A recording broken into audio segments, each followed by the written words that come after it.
Welcome to कॉमर्सवाला master विद्यार्थी मित्रांनो, या नवीन व्हिडिओमध्ये तुमच्या सर्वांचं पुन्हा एकदा स्वागत। विद्यार्थी मित्रांनो, आपण 12वी कॉमर्स मधील बुक कीपिंग आणि अकाउंटन्सी हा विषय शिकत आहोत, ज्याच्यामध्ये आतापर्यंत आपण टॉपिक नंबर फर्स्ट जो पार्टनरशिप फायनल अकाउंट आहे हा पूर्णपणे अभ्यासलेला आहे आणि topic number second account for not for profit concern हा अभ्यासायला सुरुवात केलेली आहे।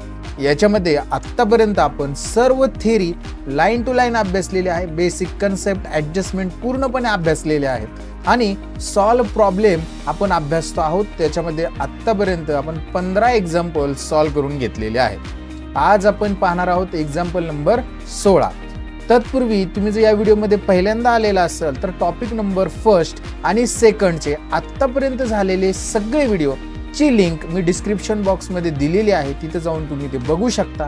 आणि पहिल्यांदाच जर असाल तर चॅनलला सबस्क्राइब करायला विसरायचं नाही। तर सुरू करूया आजचा टॉपिक, आजचा प्रॉब्लेम एक्झाम्पल नंबर 16। पहा, आपले एक्झाम्पल समजून घेण्याची सॉल्व करण्याची मेथड सर्वांना माहिती। आपण पहिल्यांदा एक्झाम्पल रीड करतो, काय सांगितले ते समजून घेतो आणि त्याच्यानंतर सॉल्व करायला सुरुवात करू। तर चला सुरू करू। The following is the receipt and payment account. आपल्याला receipt and payment account of young pensioner association हे एक नॉट फॉर प्रॉफिट कन्सर्न आहे, त्याचं दिलेलं आहे। ते कुठलं आहे? लेह। आणि for the year ended 31 March 2020, ज्या तारखेचं रिसिप्ट अँड पेमेंट अकाउंट असेल ती आपल्या करंट इयरची शेवटची तारीख आहे, म्हणजे वर्ष संपतंय 31/3/2020 ला, म्हणजे सुरू झाला असेल 1/4/2019 ला, म्हणजेच 2019 आणि 20 हे आपलं करंट इयर असणार आहे। आणि या ठिकाणी पहा, रिसिप्टला आपल्याला दोन प्रकारचे रिसिप्ट दिलेले असतात, एक म्हणजे कॅपिटल रिसिप्ट आणि दुसरं म्हणजे रिव्हेन्यू रिसिप्ट।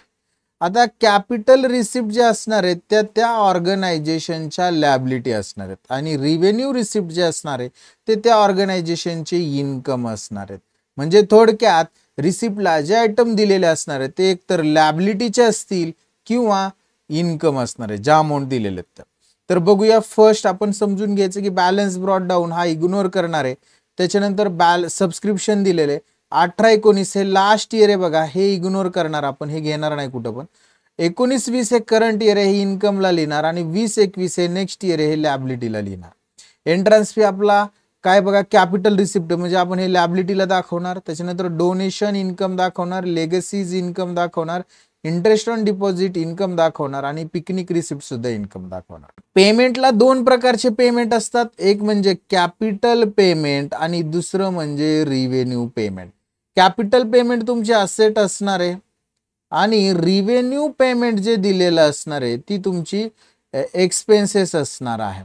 तर आता आपल्याला समजून घ्यायचं की ज्या अमाऊंट पेमेंटला दिलेल्या आहेत त्या असेटच्या आहेत, त्या एक्सपेन्सेसच्या आहेत।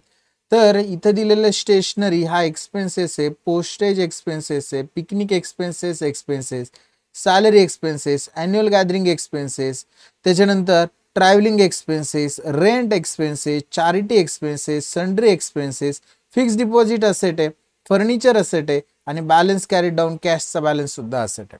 ॲडजस्टमेंट मध्ये त्यांनी फर्स्ट ॲडजस्टमेंट दिलेली आहे, outstanding subscription for the current year ₹7,000। Subscription हा आपला इन्कम आहे आणि ते आउटस्टँडिंग आहे करंट इयरचं, करंट इयर इन्कम आउटस्टँडिंग।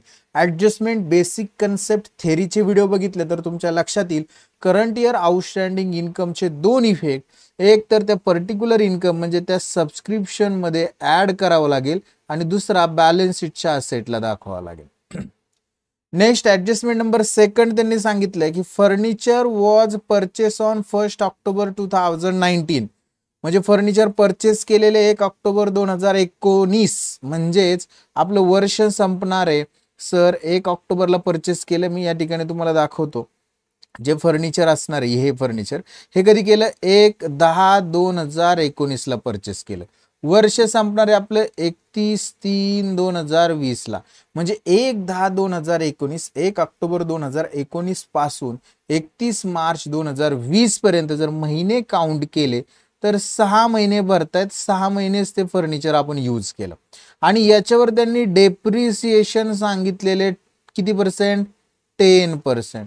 तर ते 10% डेप्रिशिएशन आपण फक्त किती महिन्याचं कॅल्क्युलेट करणार? फक्त 6 महिन्याचं 10% डेप्रिशिएशन कॅल्क्युलेट करणार आहोत।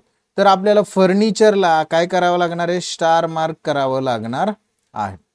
देन नेक्स्ट पुढे बघा त्यांनी काय सांगितलं, आता हे काय करावं लागेल, फर्निचर मधून लेस म्हणजे त्या पर्टिक्युलर असेट मधून आपल्याला ते डेप्रिशिएशनची अमाऊंट लेस करतो, म्हणजे फर्निचर मधून लेस आणि लॉस आहे एक्सपेंडिचरला म्हणजेच एक्सपेन्सेसला दाखवणार. ऍडजस्टमेंट नंबर 3 मध्ये त्यांनी बघितलंय, सांगितले आउटस्टँडिंग पिकनिक रिसिप्ट 7,500. आता पिकनिक रिसिप्टला एक स्टार मार्क करूया. ते आउटस्टँडिंग आहे, पिकनिक रिसिप्ट हा इन्कम आहे, इन्कम आउटस्टँडिंग वर्ष दिले नाही म्हणजे करंट इयरचा, त्या पर्टिक्युलर इन्कम मध्ये म्हणजेच त्या पिकनिक रिसिप्ट मध्ये ऍड करणार आणि बॅलन्स शीटच्या असेटला लिहिणार. पिकनिक रिसिप्टला स्टार मार्क केलेले, या वर्षीचे जे सबस्क्रिप्शन आहे त्याच्यावर एक ऍडजस्टमेंट आहे त्याला देखील स्टार मार्क करून ठेवा. Next 4 adjustment, stock of stationery. बघा आता स्टॉक ऑफ स्टेशनरी ऑन 1/4/2019, तारीख लक्षात घ्या, 1/4/2019 ही वर्षाची सुरुवातीची तारीख आहे. म्हणजे हा जो स्टॉक आहे 300 रुपये, हा 350 रुपये हा ओपनिंगचा स्टॉक आहे. आणि इथं बघा 31 मार्च 2020 ही वर्षाची एंडची तारीख आहे आणि इतर स्टॉक दिलाय तो 1,700 रुपये. तर हा आहे क्लोजिंग स्टॉक. हा काय क्लोजिंग स्टॉक. स्टेशनरी कंझ्युम, स्टेशनरीचा स्टॉक आहे, स्टेशनरी कंझ्युमची वर्किंग असणार आहे. आपण काय करतो, opening stock plus purchase minus closing stock, closing stock minus करून बॅलन्स शीटच्या असेटला लिहायचा. आपल्याकडे बघा स्टेशनरी परचेस या ठिकाणी आयटम आहे का, बघा सुरुवातीलाच आहे, त्याला स्टार मार्क करून ठेवावं लागेल, त्याचं वर्किंग मटेरियल कंझ्युमचं करावं लागेल. या ठिकाणी ही जे पेमेंटला दिसतंय स्टेशनरी ही परचेस केलेली आहे 8,000 म्हणूनच पेमेंटला आहे. आणि लास्ट त्यांनी ऍडजस्टमेंट मध्ये सांगितले की 50% legacy and full amount of donation are to be capitalise. तर त्या पर्टिक्युलर रिसिप्ट म्हणजेच त्या इन्कम मधून आपल्याला काय करावं लागेल, लेस आणि ऍड करावं लागेल कॅपिटल फंडला. कॅपिटल फंड असतो बॅलन्स शीटच्या लायबिलिटीला, दोन आहेत लेगॅसी आणि डोनेशन, याला स्टार मार्क करावं लागेल. या ठिकाणी डोनेशन आणि लेगसीज याला आपण स्टार मार्क करूया. अशा पद्धतीने प्रॉब्लेम तर समजून घेतलेला आहे. शेवटी त्यांनी काय सांगितलंय, with the above information you are required to prepare. बघा प्रिपेअर काय करायचंय, फक्त इन्कम आणि एक्सपेंडिचर अकाउंटच तयार करायचंय, बॅलन्स शीट सांगितलेली नाही. मग बॅलन्स शीट सांगितली नाही, आपल्याला कॅपिटल फंड दिला नव्हता, त्यामुळे आपण आता बॅलन्स शीटच तयार करणार नाही, तिथे कॅपिटल फंड तयार करायची गरज नाही, वर्किंग करायची गरज नाही, डायरेक्ट आपण इन्कम आणि एक्सपेंडिचर अकाउंट तयार करणार. आपल्याला बघा पहिल्यांदा रिसिप्ट ट्रान्सफर करून घ्यायचे इन्कम आणि एक्सपेंडिचर अकाउंटला.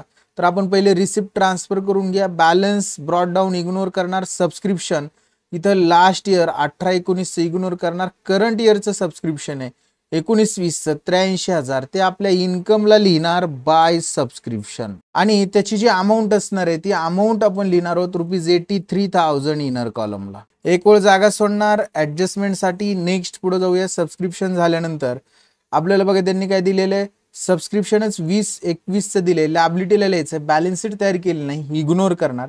एंट्रन्स फी, कॅपिटल रिसिप्ट हे सुद्धा लॅबिलिटीला लिहावं लागेल पण तयार केलेलं नाही इग्नोर करणार. डोनेशन लेगसीज इन्कमला लिहायचं, आपल्या इन्कम साईडला जायचं त्या ठिकाणी लिहायचं बाय डोनेशन. आणि त्याची जी अमाऊंट असणार आहे ती अमाऊंट ₹60,000 इनरला लिहिणार आहोत. ऍडजस्टमेंट असल्यामुळे एक जागा सोडायची, याच्यावर कॅपिटलायझेशनची ऍडजस्टमेंट आहे. आणि त्या नेक्स्ट पुढे दिले त्यांनी लेगसीज 40,000 हे सुद्धा आपण इन्कमलाच लिहिणार आहोत बाय लेगसीज. अमाऊंट इनरला लिहिणार 40,000, याच्यावर कॅपिटलायझेशनची ऍडजस्टमेंट आहे. तर फुल अमाऊंट आहे का हाफ अमाऊंट आहे ते बघायचं, त्या पद्धतीने करायचं. त्याच्यानंतर लेगसीज झाल्यानंतर इंटरेस्ट ऑन डिपॉझिट हा इन्कम आहे, आपण इन्कमलाच लिहिणार बाय इंटरेस्ट ऑन डिपॉझिट. आणि त्याची जी अमाऊंट असणार आहे इंटरेस्ट ऑन डिपॉझिटची ₹7,000 आपण आपल्या आउटरला लिहून टाकूया 7,000, ऍडजस्टमेंट वगैरे काय नाही. आणि लास्ट आयटम आहे पिकनिक रिसिप्ट, याच्यावर ऍडजस्टमेंट आहे, हा इनरला लिहिणार आहोत इन्कमला बाय पिकनिक रिसिप्ट. आणि त्याची जी अमाऊंट असणार आहे ₹10,000 इनर कॉलमला लिहिणार 10,000 रुपये. आणि एक वेळ जागा सोडायची आपण ऍडजस्टमेंटसाठी. रिसिप्ट ट्रान्सफर झालेले पेमेंटकडे जाऊया. फर्स्ट आहे स्टेशनरी, त्याच्यावर ऍडजस्टमेंट आहे, एक्सपेंडिचरला जायचं आणि त्या ठिकाणी लिहायचं टू स्टेशनरी आणि याचं वर्किंग करायचं आपल्याला टू स्टेशनरी. याला अंडरलाईन करूया आपण. याच्यामध्ये फर्स्ट आपण याचा ओपनिंग स्टॉक घेणार आहोत स्टेशनरीचा. बघा आता ओपनिंग स्टॉक आपल्याला अजून भेटलेलं नाही, ज्यावेळेस भेटेल त्यावेळेस लिहूया, तो ऍडजस्टमेंट मध्ये दिलाय. याच्यामध्ये ऍड करणार परचेस.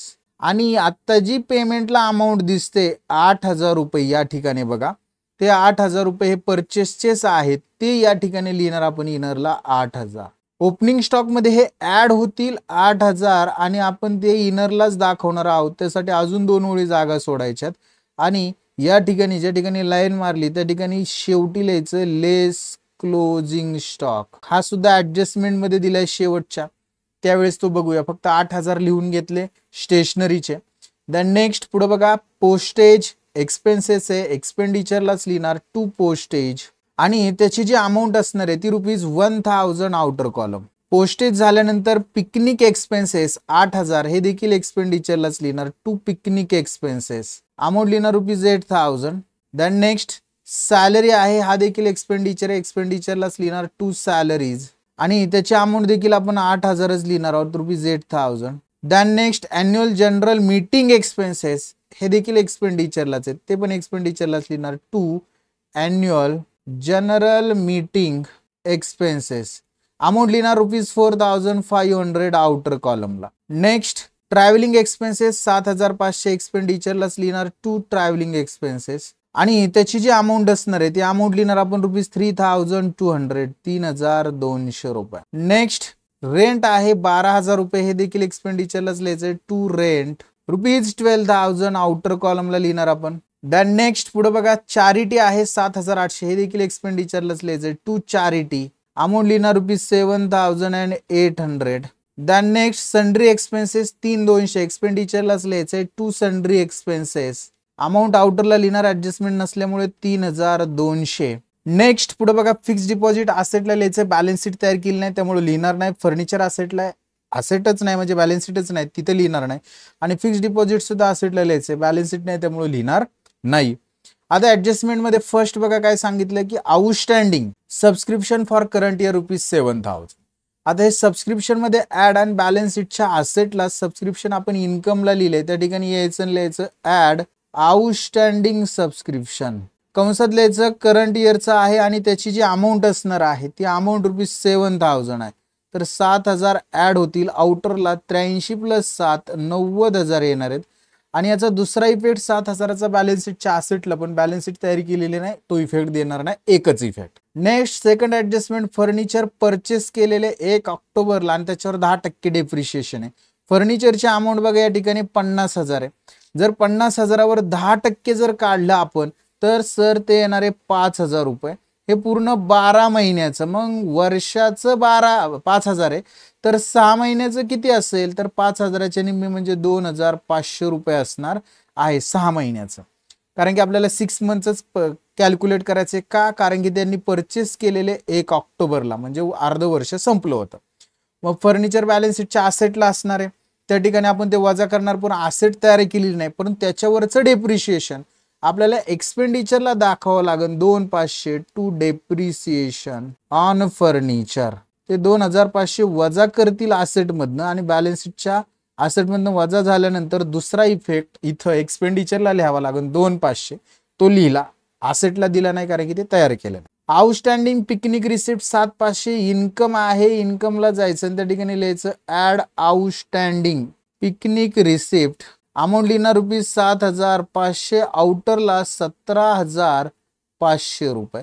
दुसरा इफेक्ट बॅलन्स शीटच्या असेटला, परंतु बॅलन्स शीट तयार न केल्यामुळे दुसरा इफेक्ट देऊ शकत नाही, एकच effect. Number 4 stock of stationery बघा, ओपनिंगचा स्टॉक आहे 350. आपण material consume stock of stationery एक्सपेंडिचरला दाखवतोय, त्याच्यामध्ये ओपनिंग स्टॉक 350 लिहिणार प्लस परचेस 8,000 म्हणजे 8,350 येणार इनरला.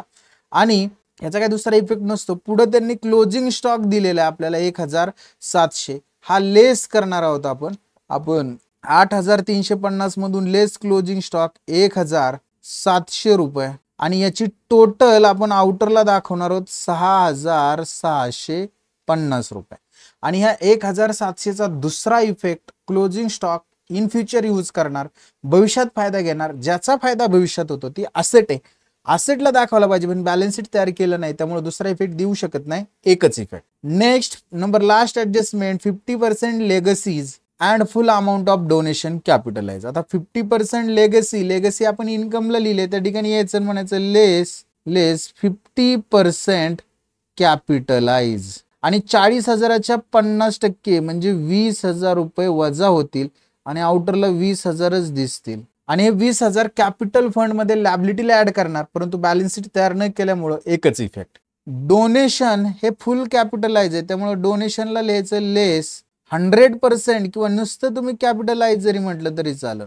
आणि अमाऊंट पूर्णचे पूर्ण 60,000 मायनस होतील, आउटरला डोनेशनचे नील राहतील.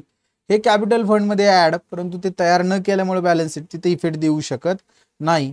सगळ्या ऍडजस्टमेंट झालेल्या आहेत, क्लोज करायला सुरुवात करायची. इन्कम अँड एक्सपेंडिचरचा जर अंदाज घेतला तर आपल्याला इन्कमची टोटल या ठिकाणी काय होते, जास्त दिसते. जर आपण इन्कमची टोटल केली तर आपल्याला ती भेटणार आहे 1,34,500 रुपये, 1,34,500. तेच एक्सपेंडिचरला लिहायचं 1,34,500. आणि एक्सपेंडिचरच्या या सगळ्या अमाऊंट जर वजा केल्या तर आपल्याला सरप्लसच्या अमाऊंट भेटणार आहे 73,350.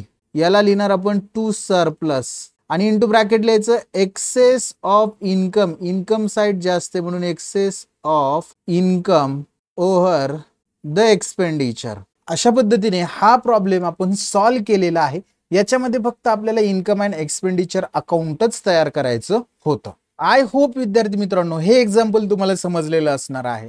आणि या व्हिडिओमध्ये आपण इथंच थांबूया. जर व्हिडिओ तुम्हाला आवडलेला असेल तर चॅनलला लाईक करायचं, सबस्क्राईब करायचं आणि हा व्हिडिओ तुमच्या वर्गमित्रांपर्यंत शेअर करायला विसरू नका. पुढच्या व्हिडिओमध्ये आपण नेक्स्ट एक्झाम्पल बघणार आहोत. तोपर्यंत सर्वांना बाय, टेक केअर.